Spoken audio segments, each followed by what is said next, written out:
What's good, y'all?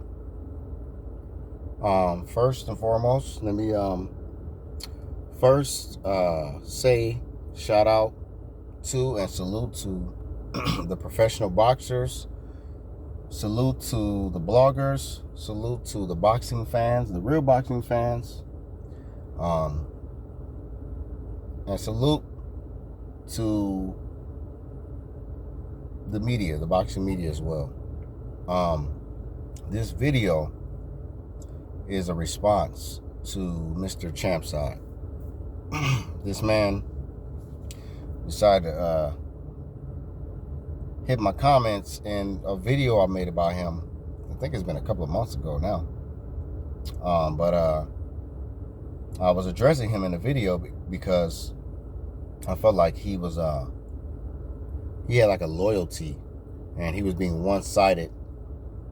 He had a loyalty to PBC, Al Heyman, Errol Spence, and mob ties, Jay Prince Sr. I felt like, to me, it was showing, and he's been exposing that by his behavior as of late. And I feel like ever since the Undisputed talks arose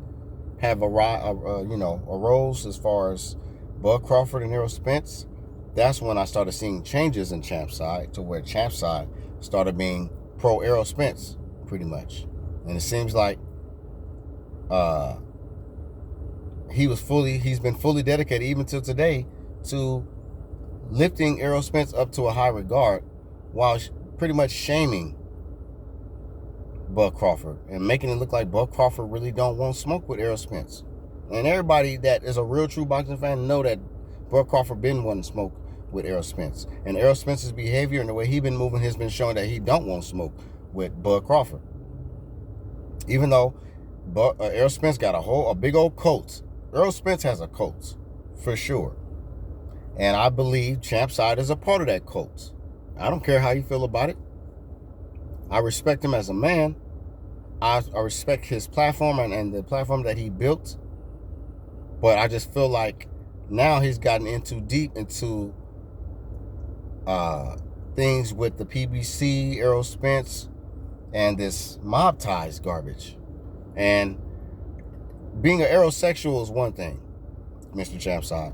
But then trying to align yourself with mob ties or trying to side with mob ties and highlight Jay Prince's tweet about talking about how powerful he is, because he feels like, because people are shaming him, and other bloggers and guys like Whack 100s and Charleston Whites have been, exposing Jay Prince Sr. and, clowning him pretty much. Jay Prince Sr. feels like, oh, he must be powerful because all these people is dragging him. No. And I felt like Champside felt like, oh, he felt that same way about himself. He felt like he has haters and people that's been, maybe people that's been hating on him, he feels like he must be powerful too. So when he commented, it's like he didn't really address nothing I said in the video at all. That's the thing that I've noticed about these youngsters these days, man. Their response to someone speaking some real shit about them, their response is try to deflect, try to find something to highlight and tease and like a little kid, junior high school kid. Man, look what you got on, man. Look at them jeans you got on. Where them jeans from? What name brand that is? The little junior high school shit. Like, nigga, I'm a grown ass man, dog. I'm speaking on the real shit.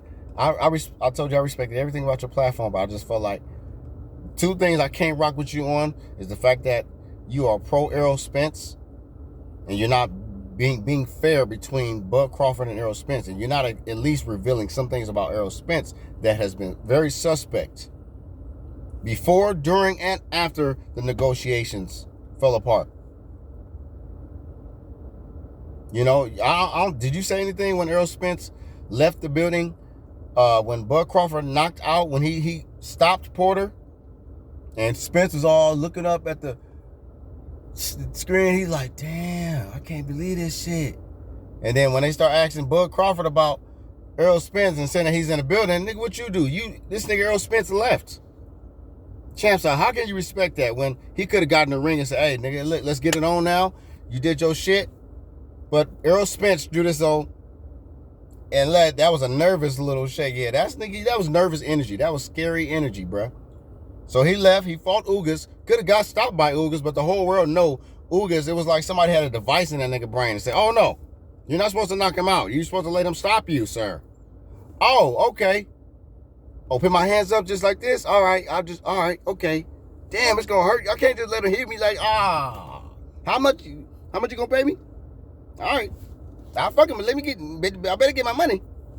You know what I'm saying? That weird ass shit, dog. Like, what the fuck was Ugas doing? But at the same time, Errol Spence never really wanted to fight Bud Crawford. Even when he called him out, he had nervous energy saying it, but he knew he had no choice but to say it because everybody kept asking him over and over and over again, when you gonna fight Bud Crawford? When you gonna fight Bud Crawford? So, Champside, the fact that you have never highlighted anything about this dude, Errol Spence, say what you want to say about Bud Crawford.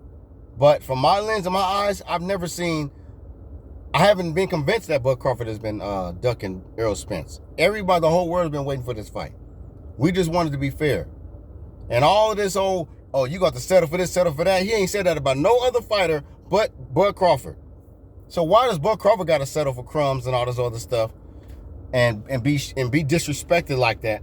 But it's okay for Errol Spence not to do that with anybody else. Why doesn't Errol Spence have that same energy with any other fighter? He didn't have that energy with Porter. He didn't have that energy with Ugas. None of that. So, man, y'all bunch of clowns, bro. And Champside, like, stop deflecting, bro. If you're going to address what I said, address something. Don't just respond and say, oh, somebody paying you. Somebody sent you. Nigga, shut the fuck up, dog. You act like with these females, bro.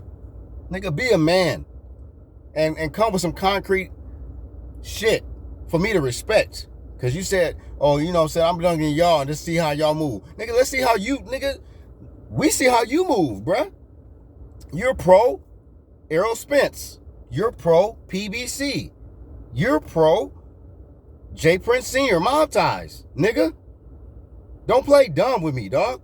I've told you, nigga, you ain't ready for a nigga like me, dog. I'm too real for this shit. That's why I go for it by Durant, too real for TV. The 2-4 means two different things. Or it's not, it's the 2 and 4 is there for a reason. Kobe Bryant, my nigga. Gigi, the 2-4. I'm from LA. So I rep my Lakers regardless, and I rep for the Mamba. But at the end of the day, bruh, you repping for the wrong people. Just rep your own camp, man. Do your own shit. Stop being influenced by these outside people. Are you sure you're not getting paid, dog? My platform ain't as big as you. How's somebody gonna pay me for a video that only did like 130 something views? Like, nigga, stop it, dog. You dumb for even responding to me.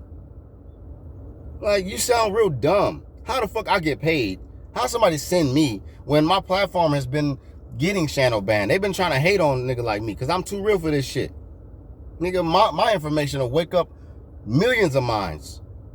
But they know the substance I bring to the table, dog. So stick to your boxing shit, bruh. Because you're not on my level, homie. I speak on a lot of different shit. And if you go down and you go down through the wormhole of my videos, nigga, I'm cut from a different cloth, nigga. I don't just do boxing. I'm not just targeting you. I addressed you because I didn't agree with what you did. Accept it. Man up.